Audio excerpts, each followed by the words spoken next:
Évangile de Jésus-Christ selon saint Jean. Jésus avait rassasié 5000 hommes et ses disciples l'avaient vu marcher sur la mer. Le lendemain, la foule restait sur l'autre rive se rendit compte qu'il n'y avait eu là qu'une seule barque et que Jésus n'y était pas monté avec ses disciples qui étaient partis sans lui. Cependant, d'autres barques venant de Tibériade étaient arrivées près de l'endroit où l'on avait mangé du pain après que le Seigneur eut rendu grâce. Quand la foule vit que Jésus n'était pas là, ni ses disciples, les gens montèrent dans les barques et se dirigèrent vers Capharnaüm, à la recherche de Jésus. L'ayant trouvé sur l'autre rive, ils lui dirent « Rabbi, quand es-tu arrivé ici ?» Jésus leur répondit « Amen, amen, je vous le dis, vous me cherchez, non pas parce que vous avez vu des signes, mais parce que vous avez mangé de ce pain et que vous avez été rassasiés. Travaillez non pas pour la nourriture qui se perd, mais pour la nourriture qui demeure dans la vie éternelle, celle qui vous donnera le Fils de l'homme, lui que Dieu le Père a marqué de son sceau. » Ils lui dirent alors, « Que devons-nous faire pour travailler aux œuvres de Dieu ?» Jésus leur répondit, « L'œuvre de Dieu, c'est que vous croyez en celui qui l'a envoyé. » Acclamons la parole de Dieu. Bonjour à tous, frères et sœurs, et aussi bon début de cette troisième semaine de Pâques. Et dans la première semaine et au début de la deuxième, l'Église nous proposait et nous donnait comme évangile les apparitions de Jésus. Et encore hier, avec les disciples d'Emmaüs, l'Église nous a raconté des apparitions de Jésus ressuscité. Mais pendant ce temps-là, maintenant,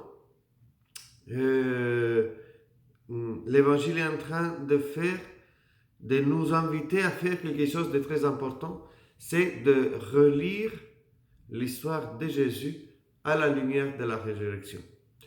Voilà pourquoi, notamment dans l'Évangile des Jean que nous suivrons pour la plupart du temps, l'Église nous invite à relire ce que Jésus a dit à la lumière de la résurrection. Et notamment cet évangile. Vendredi et samedi passé, il y avait les deux évangiles qui sont cités au début de celui-ci, celui d'aujourd'hui. Vendredi, il y avait la multiplication des pains et que Jésus avait rassasié 5000 hommes. Et après samedi, Jésus qui marche sur la mer, mais c'était sa marque. Et voilà. Et ça sont des miracles que Jésus fait dans sa terre, en Galilée, autour du lac, tout près de Capharnaüm. Et voilà, il y avait beaucoup de personnes qui les connaissaient, beaucoup de personnes qui les suivaient. Et qu'est-ce qui se passe que, bien, les jours après, les personnes, ils vont encore vers Jésus. J'espère qu'aujourd'hui, nous aussi, nous ayons cette envie, cet désir profond d'aller vers Jésus dans cette nouvelle journée qui s'ouvre devant nous. Mais il y a des questions qui nous posent cet évangile. D'abord, qui est Jésus pour nous? Pourquoi nous avons besoin de Jésus aujourd'hui? Je dis cela parce que dans cet évangile, on voit que vraiment les foules veulent aller vers Jésus. C'est-à-dire, ils vont vers le lac, ils voient que les barques ne sont plus là, et ils se rappellent que Jésus avait envoyé ses disciples tout seuls, et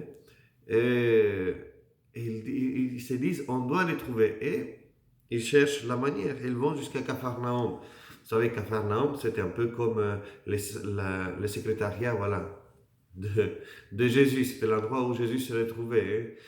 Et donc voilà, ils vont à Capharnaüm et quand ils le voient, ils disent « Rabbi, quand es-tu arrivé ici ?» Parce que leur souci, voilà, c'était de pouvoir les rencontrer. Et Jésus leur dit une phrase, une réponse que comme beaucoup de fois pour moi, Saint Jean met sur les lèvres de Jésus des réponses qui sont assez ambiguës, qui sont assez étonnantes. Voilà. Il leur dit, vous me cherchez non pas parce que vous avez vu des signes, mais parce que vous avez mangé de ces pains et que vous avez été rassasiés. Et ça c'est étonnant parce que les pauvres, ils lui ont demandé quand est-ce que tu es arrivé. Et Jésus, voilà, il va tout de suite vers l'essentiel, vers ce qui est le cœur de l'homme, hein, sans faire trop de discours. Et pour cela, je posais encore cette question. Pourquoi aujourd'hui nous devons aller vers Jésus? Pourquoi nous avons ce désir d'aller vers Jésus? Parce que la foule, pourquoi aller vers Jésus? Ben, à ce qu'il dit ici Jésus, c'est parce qu'ils ont mangé, ils avaient les ventres pleins, hein, ils avaient trouvé la solution à la crise économique, hein, et ils avaient trouvé quelqu'un qui pouvait voilà, leur résoudre des problèmes. Mais aussi, je pense que les gens, ils avaient vu dans Jésus peut-être le Messie, voilà, ou quand même un grand prophète. Hein? Mais nous savons très bien que ce nom de Messie, après, les foules ne l'ont pas compris. Ils pensaient à autre chose quelle est au fond la mission de Jésus. Hein? Alors pourquoi Jésus lui dit, vous me cherchez, pas parce que vous avez vu des signes. Les signes, dans l'évangile des Jean, chaque fois qu'on entend signe, c'est l'action de Dieu dans l'histoire. Hein? Alors aujourd'hui, je te demande, as-tu vu des signes dans ton histoire, dans ces temps de pandémie, dans ton mariage, dans ta solitude, dans la souffrance, dans la joie, hein? Dans ces périodes où peut-être triste, mais que tu es en paix? Est-ce que tu as vu l'œuvre de Dieu? Est-ce que nous voyons l'œuvre de Dieu dans notre vie? Parce que ça, c'est la foi. Hein? Pas à s'attacher à des vérités intellectuelles. Ça passe tout de suite. Ça passe très vite. Par contre, une expérience, et de dire, là, j'ai vu le Seigneur, ça, c'est ce qui nous rend la foi, qui nous fait aller de l'avant dans des moments difficiles comme celui qu'on est en train de vivre. Hein? Et, voilà, et pour finir, il lui dit travailler pour les œuvres, hein?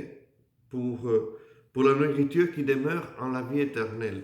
Et quelle est cette nourriture qu'aujourd'hui nous pouvons recevoir, que nous pouvons avoir, que nous pouvons donner? C'est croire que vous croyez en celui qui l'a envoyé. Alors aujourd'hui, frères, nous sommes invités à vraiment faire un examen de conscience, hein, de ce que le Seigneur est pour nous, de ce que Jésus-Christ est pour nous, ce que Dieu est pour nous, ce que les signes que vraiment nous avons, les signes que nous avons vus, pour pouvoir croire en lui, et vraiment mettre notre foi complète en lui et dire, Seigneur, conduis notre histoire, conduis mon histoire, hein, aide-moi dans ces moments de difficulté, aussi pour le bénir, en disant, Seigneur, nous te bénissons, parce que tu es bon, et tu as fait toutes choses bien. Bien, voilà frère, je vous invite aujourd'hui vraiment à pouvoir rentrer dans cette relation avec le Fils et de demander au Seigneur la grâce de la foi, de pouvoir croire que lui, il est vraiment ressuscité et qu'il est vraiment à côté de nous, même dans les souffrances, dans les temps difficiles où normalement nous ne le voyons pas, mais que lui, il est là et qu'il nous encourage. Il te dit, allez-y, de l'avance, croyons en lui. Bonne journée à tous et à toutes vos familles.